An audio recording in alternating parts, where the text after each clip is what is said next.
It's a little heavier than I thought. There's gotta be room around here somewhere. Excuse me, ma'am. You need to deal with your bag immediately. You're blocking the aisle. I'm sorry. I was just trying to find a spot for my suitcase. All these compartments seem to be full. That's a rather large suitcase for a carry-on, don't you think? Maybe next time consider checking it. Fits within the size limit. Measured it at home. I just need to put it somewhere. Oh, did you now? Well, I'm sorry to say, but finding space for your oversized luggage is not going to be easy. You'll need to sort that out quickly. Is there perhaps space in a compartment further up on the plane? Look, this isn't a puzzle game. If you can't find space, you'll have to check it. And yes, that will cost extra. I understand, but I'd really rather prefer to keep it with me. It has some really important items. Okay, well, important or not, rules are rules. We can't delay the entire flight for one sad passenger. Maybe I could shuffle things around in my compartment, make some room. Well, aren't you just a knight in shining armor? Don't you think if it was that easy, I would have already done it? Hey, I'm just trying to help you out. Yeah, well, your attempt to help is wasting all of our time. So why don't you just buckle your seatbelt and stop talking? Hey, there's no need to talk to this man like that. All right, ma'am, look, my patience is running thin. Stop trying to change the subject. He was just offering to help. I would really like to find some space in the cabin for this bag. Ma'am, I'm telling you now, it's not going to happen. Make your decision now. Check it or leave it on the plane. And from the way you're dressed, I can tell you right now that the cost will be a deciding factor for you. So I'll just go ahead and let you know it's going to be $50. How I'm dressed? What's that supposed to mean?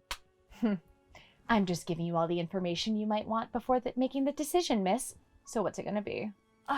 Fine. I'll pay the extra fee. But I must say that this is quite the inconvenience. Really? And you don't think it's an inconvenience for me to now have to carry this bag off of the plane because you tried to pack more than you're allowed to? Again, this bag is not oversized. Of course it isn't, but people should know their limits. Now please, take your seat.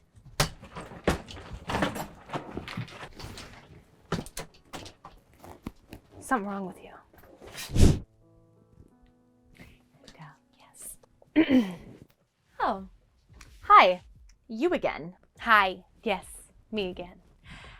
I was just wondering how I could get one of those meals, like the one you just gave to that passenger right there. All of our in-flight meals have to be pre-ordered prior to the departure date. Did you order one when you bought your ticket? No. Then there's no meal for you. Sorry. Really? So there's no way that you could check to see if there was an extra meal by any chance? I would gladly pay for it right now.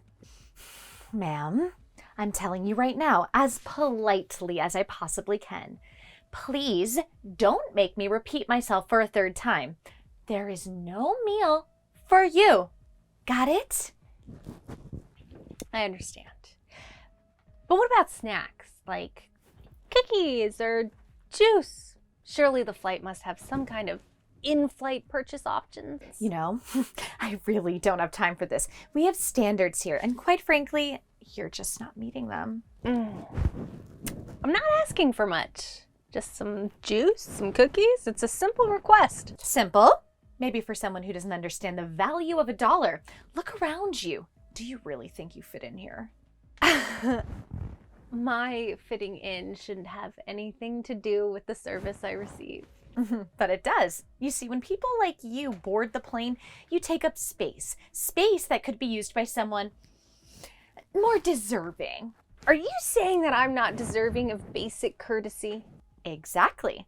You're taking up precious space on this flight. Space that could be occupied by someone who wouldn't be such a burden. I don't believe I'm a burden to anyone. Of course you don't. You people never do. You come in here with your oversized luggage and your lack of manners, and you expect to be treated like royalty. All I asked for was some juice and some cookies. Juice and cookies. Honestly, it's like dealing with a child. You don't get it, do you? This isn't some budget airline where we just hand out snacks like candy. This is premium service for premium people. I see. So my money is good enough, but I am not Now you're getting it. Your money might buy you a seat, but it doesn't buy you class. And unfortunately for you, we cater to a class above yours.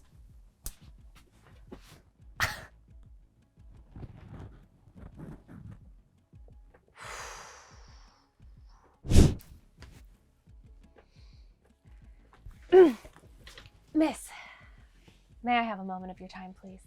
What? What are you still doing here? Ma'am, everyone has deplaned, and so should you. Yeah, well, I have something that I would like to discuss with you. Okay, look, if this is about the meal service again, I already told you we don't cater to... Actually, it's about something else. I wanted to discuss your behavior during this flight. Okay, my behavior? Look, I'm just doing my job, lady. Your job is to provide service to all passengers, regardless of their perceived status. Your attitude and remarks were not only unprofessional, but also deeply offensive. Look, I call it like I see it, and if you can't afford to fly properly, maybe you shouldn't be flying at all. That's exactly the attitude I'm talking about. Do you realize how damaging such a mindset can be? Not just to the passengers, but to the reputation of this airline. Oh, so what, now you're an expert on running an airline? Please, you don't look like you've even run anything bigger than a lemonade stand. Actually, I do have some experience in that arena. You see, I'm Tessa Myers, the CEO of this airline. Okay. You, the CEO, really? That might have been the funniest thing I've heard all day. That's funny, but I'm being serious. Oh, okay, yeah, and what, I'm the Queen of England.